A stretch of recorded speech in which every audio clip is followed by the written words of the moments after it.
What if I told you that Venus, our neighboring planet, was once more Earth-like than you can imagine? Oceans, clouds, maybe even a calm atmosphere. But today it's a 460 degrees Celsius inferno with clouds of sulfuric acid. What went wrong? And could Earth be next? This is the story of the runaway greenhouse effect, the catastrophic transformation of Venus that turned it from potentially habitable to hellish. Scientists believe it could serve as a terrifying preview of what could happen to Earth if we continue down the path of unchecked climate change. Let's start with the basics.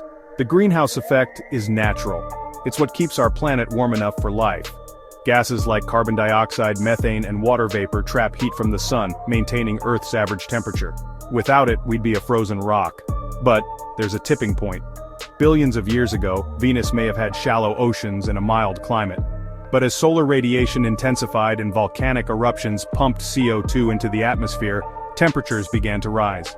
The oceans started to evaporate, and water vapor, a powerful greenhouse gas, trapped even more heat. Eventually, the heat reached a point where oceans boiled off completely. Without water, carbon dioxide could no longer be absorbed into the surface or rock cycle.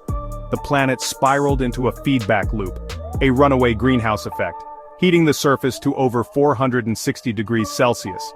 That's hot enough to melt lead. On Earth, human activity has rapidly increased greenhouse gases. Burning fossil fuels, deforestation, and industrial emissions are warming the planet faster than ever before.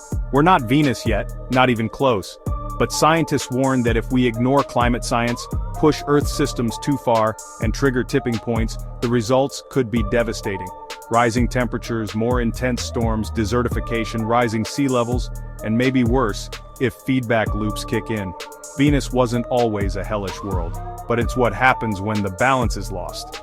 Unlike Venus, we still have time. We have science. We have solutions. From renewable energy to reforestation and sustainable policies.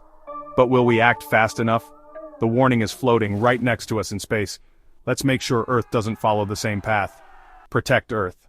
Learn from Venus.